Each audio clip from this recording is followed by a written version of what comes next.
Hello everyone, Attack Power here with another deck building video, checking out the new monster of the meta, 9th Cavalry. If you guys enjoy these, smash that like button, subscribe, check out the Patreon and the YouTube membership. So let's dive right in here to this once neglected and quite honestly garbage division, which has now sprung into the top of the meta here, 9th Cav. This division is kind of absolutely cracked right now. If you watch my channel consistently, I'm sure you saw the tournament game I played where I played against 9th Cavalry, and this is not where this opinion comes from, getting absolutely smashed by this division in that game.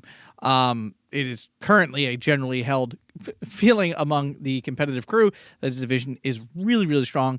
Probably should get nerfed down a little bit. This has gotten to an extreme point where this division is so hyper cost efficient to a point where there's just, you can't stop the constant flood of things that this division can put out. And truthfully, it has some really good units. So we're going to dive into this. We're building this thing Maverick.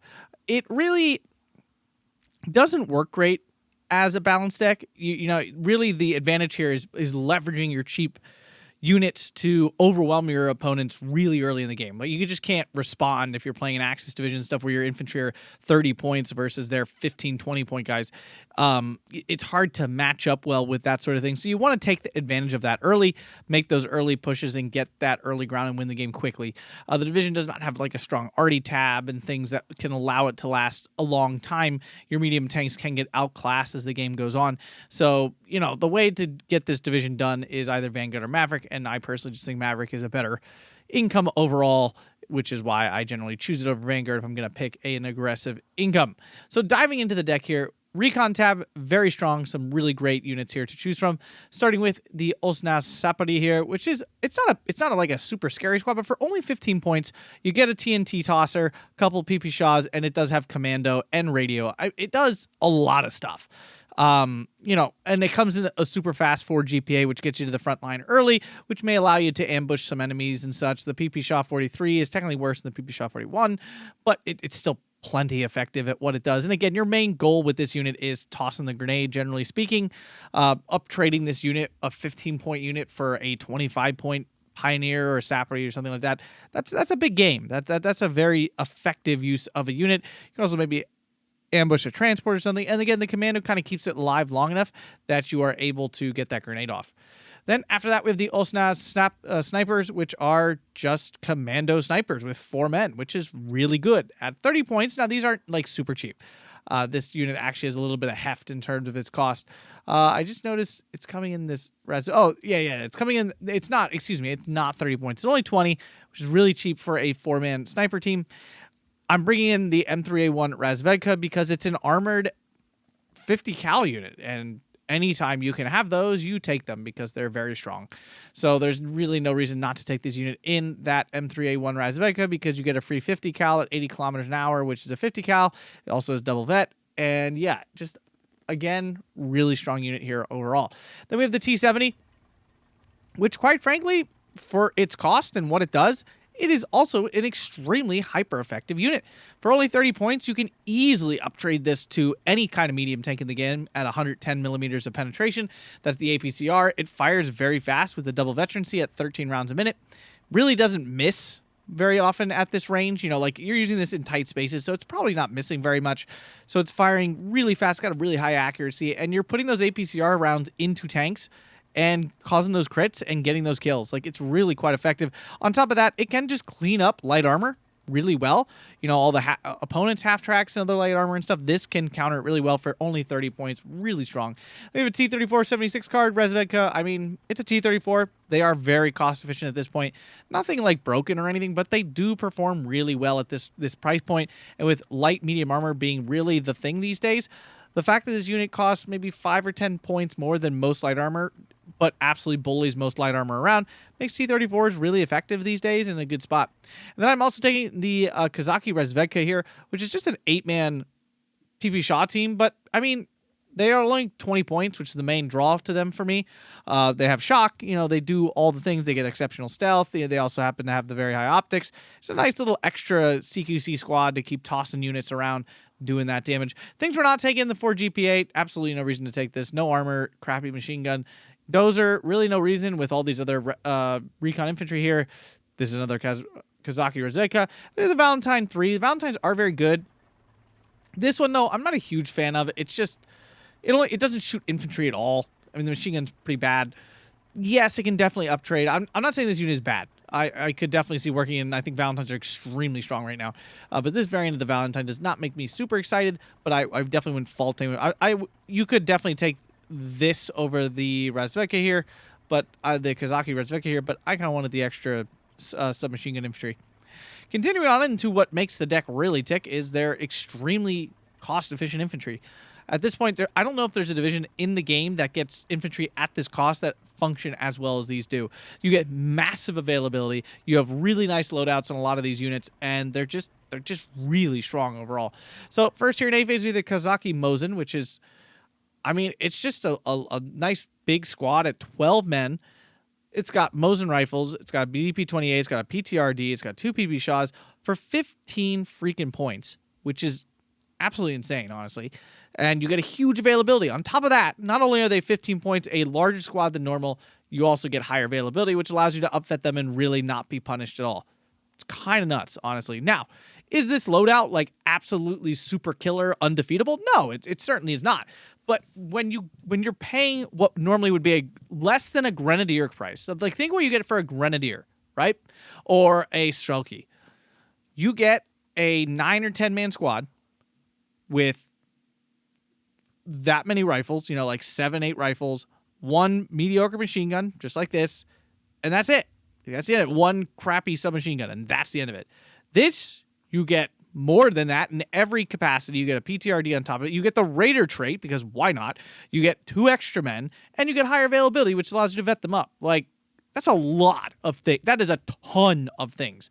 Then we get into the actual Kazaki. Now, these guys are 20 points, but then, okay, what am I paying 5 points more for? Well, now all your rifles are SVTs.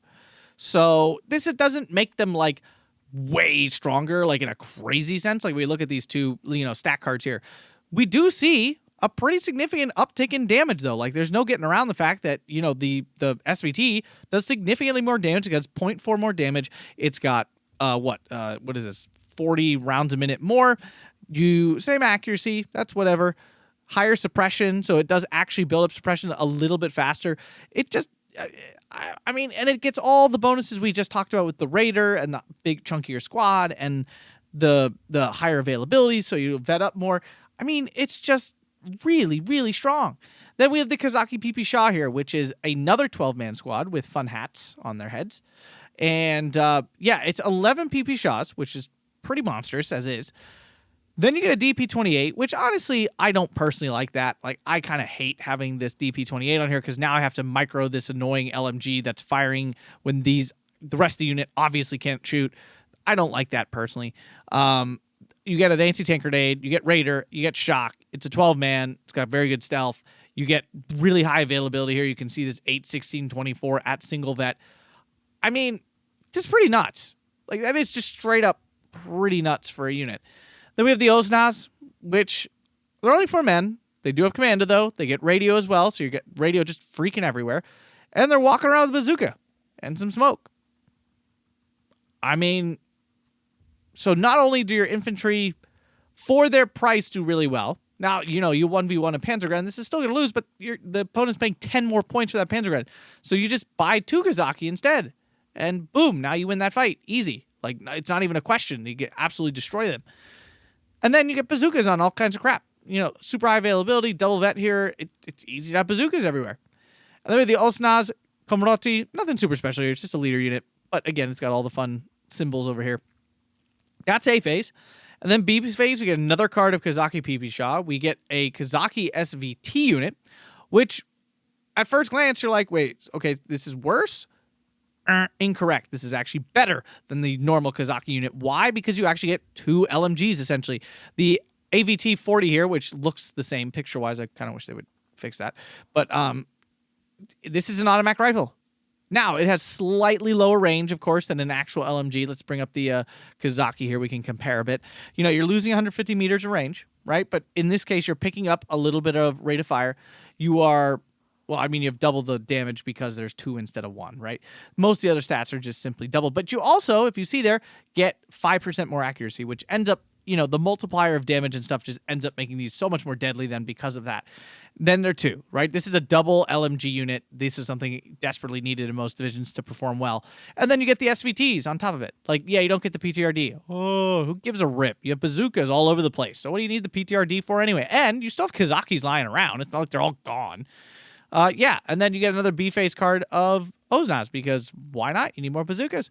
And C-phase rounded out with another Kazaki card. And this comes to 94 infantry. And this is a lot of infantry. Things are vetted all over the place. 94 infantry, you get tons of vet, and you're playing a Maverick deck. You might be thinking attack power, you're just doing your attack power thing and putting too many infantry in. In this case, I'm actually not.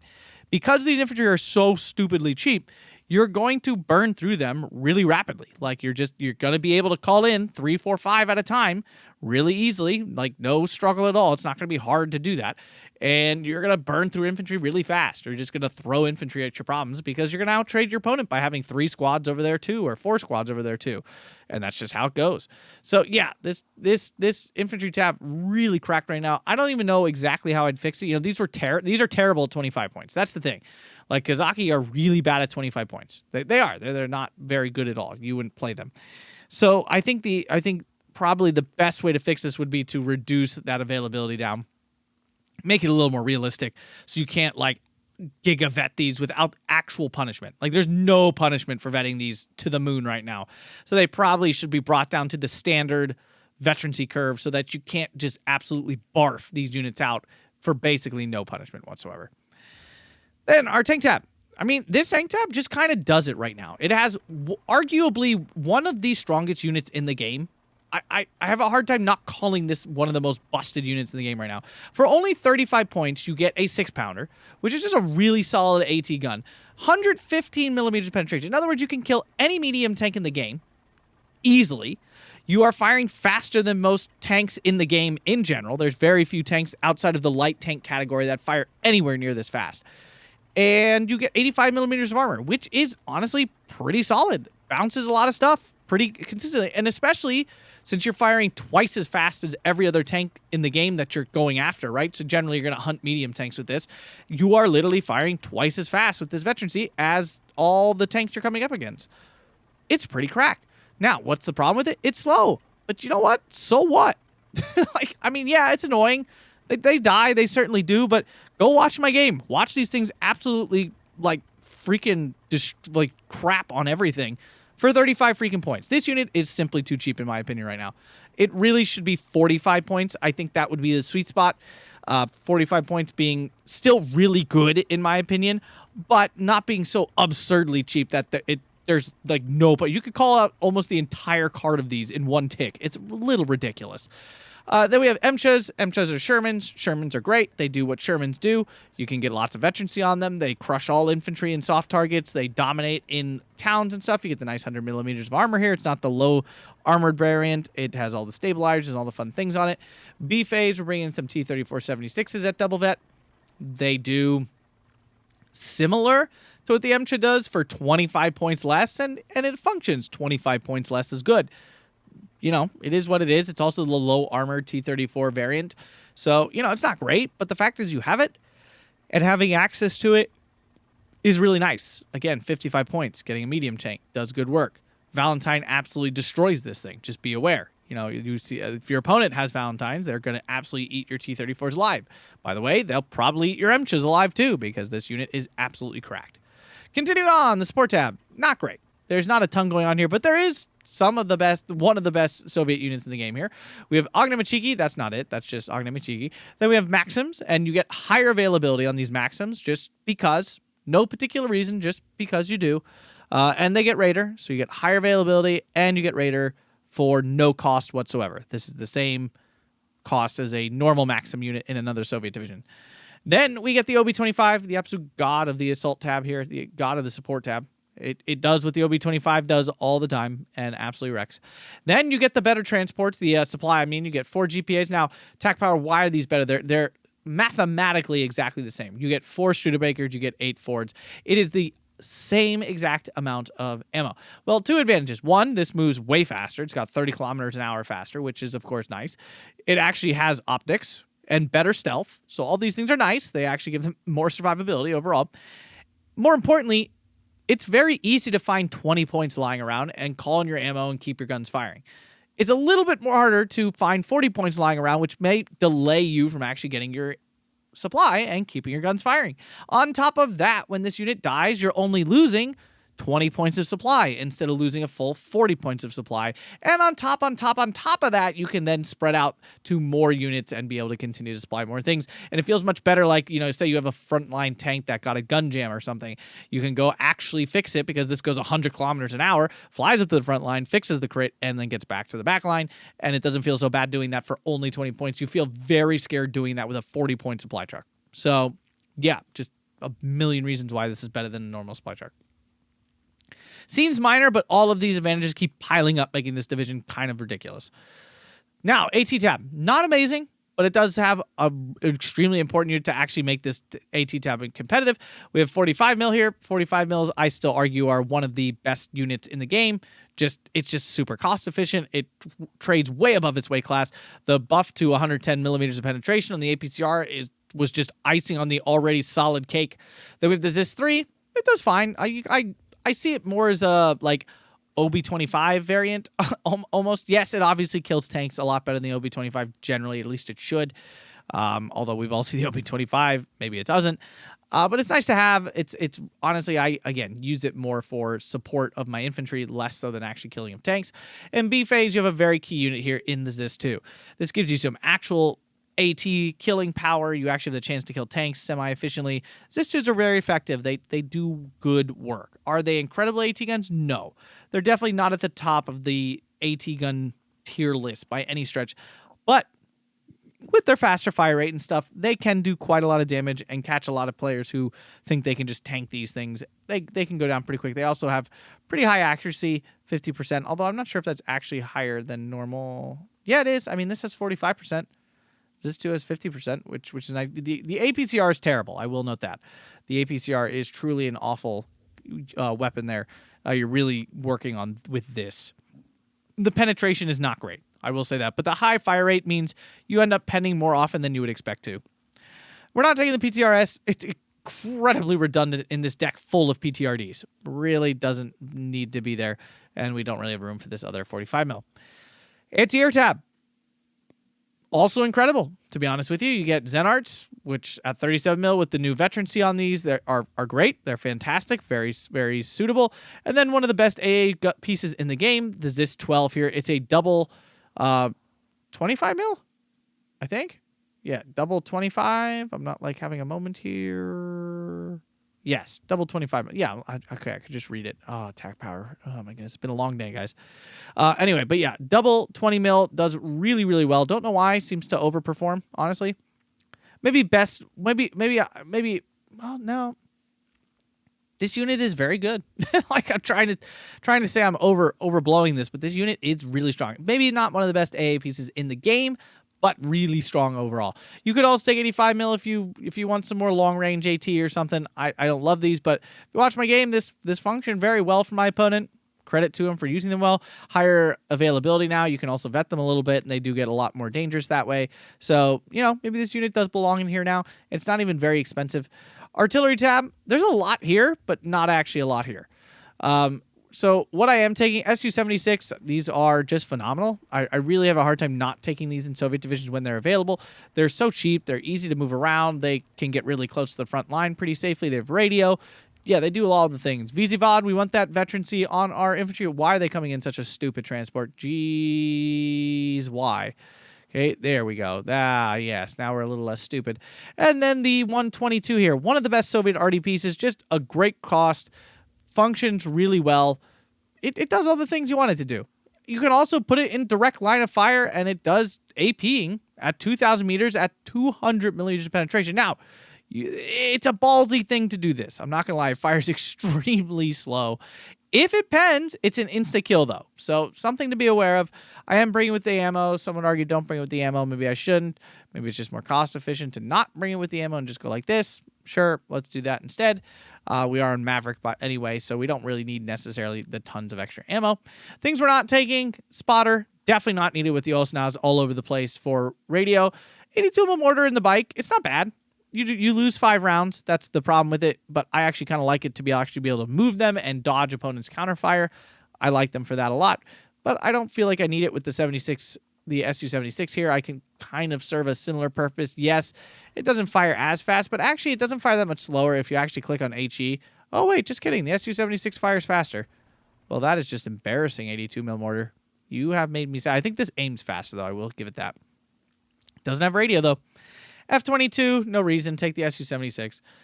I just explained why I like the motorcycle over the normal. This is just a worse version of this. Is it? Yeah, basically. Katusha, I hate these. I think these are absolute garbage giga trash, so I don't take them. Some people argue they're fine. I don't agree. Every time I see this unit function, it is so embarrassingly bad. It does so little. It's just, why is this even here? 120 mil, if you want it. I don't think they're anything, but they do have the higher availability now, so this, I definitely think these are a little bit more reasonable of a take, but they are less accurate than their 82 mil, their 82 mil cousin, so I have a hard time arguing myself into it. 152 off map, sure. If you want off map, there it is. There's off map. I don't like it personally. I think it's crap, but again, there's nothing actually wrong with using the off map. I just personally hate it. And then finally, the air tab, which is also phenomenal. This is actually a fantastic air tab. What we're taking the Lag 3-4 with the AT rockets. This is actually a really bad AT rocket plane, but it's only 90 points, which in A phase is really nice. And if you just need to clear out some light armor or something, this is actually quite effective and can save some of your medium tanks from having to do that work and just, keep your infantry from getting held up by a token armor piece or something. That's really what I'm using this for, and to kind of scare off heavy tanks if I need to. Most players will react quite fervently when you see one of these coming, because you're like, oh god, it's an AT plane. But truth be told, they're not actually that scary. You need definitely 2 runs to kill anything of a like heavier value out of this. So again, it's not amazing, but I did want some AT plane in A phase, and I really didn't want to be restricted to a singular IL-237. Then we have the LA-7, which is one of the few actually good Soviet fighters. It's not incredible. The loadout is too small. It's too low for it to be like really truly good, but it's very fast and it's got medium resilience, and that's really what matters. It's also very maneuverable, so it gets the job done quite well. Then you have one of the best bombers in the game in the Tu-2S. This unit is still absolutely cracked. This used to be what the Pu-2 was like. Very good resilience, 450 kilometers an hour, really solid bomb loadout overall. Not an amazing one, but a solid one here. But there is another variant with this one with the 1,000 kilogram bomb somehow moving at the exact same speed. I mean, I guess at the end of the day, it is similar. It's 900 kilograms versus 1,000. So I guess really probably should lose 10 kilometers an hour, but whatever. Yeah, these units are fantastic. Dropping a 1,000 kilogram bomb on top of things tends to do a lot these days. Yeah, I mean, Tu-2Ss are absolutely slapped. They give me nightmares, and I still dream of them horrifyingly. And we have the IL-237, a really solid AT plane. It does the AT thing. Is it incredible? No. Is it killing super heavy tanks? No, probably not. But it can definitely kill off medium tanks and stuff really well. It can scare off those heavier tanks and sometimes get lucky, find a side shot, and kill those. Yeah, really, really strong air tab overall here. Things we're not taking the Po-2. I mean, recon is fine. If you like recon, go for it. I mean, it's super cheap. For 10 points, you get a momentary spot of what the opponent's doing. It's nice. Lag 3-4, terrible fighter. Slow, bad resilience, not a good loadout. Don't ever take this fighter. Lag 3-4 rocket plane, this might be okay. I haven't experimented with it a long time, but for 105 points, it's not exciting to me at all. LA-7 with the bombs here, the 50 kilogram, too small. This is too light. It doesn't do enough, although it is medium. It does move fast. I will say the supporting characteristics are really nice, but 250 kilogram bombs, that's a stretch. These days, it will do more than it used to, but I don't think that's worth it for 115 points. I took the not cool one. We're going to take the ace so it dies immediately. More Tu-2Ss if you really feel like getting your bomb on. And then we have the LA-7 here. This one is good. I mean, this is a very nice loadout. 2 100 kilogram bombs actually does a phenomenal amount of damage. It's fast. It's medium. The problem is the availability is god-awful. You are really restricted here with only 1 in A phase. Don't love it. And you have the Tu-2Ss doing a very similar thing and don't die. These essentially do not die unless you fly into AA that is heavily fortified, like double flak verling or something like that. This is not going to die for the most part.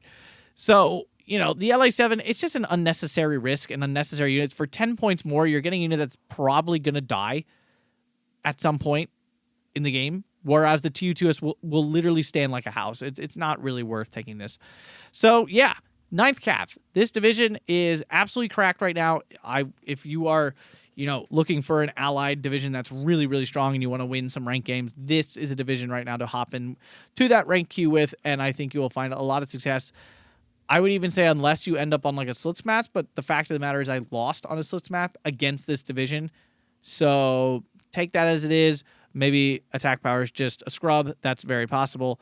Or maybe this division is absolutely cracked beyond belief. If you guys enjoyed that, smash that like button, subscribe, check out the Patreon and the YouTube membership. Really helps me out a lot. Thanks a bunch, everyone, and have a fantastic day.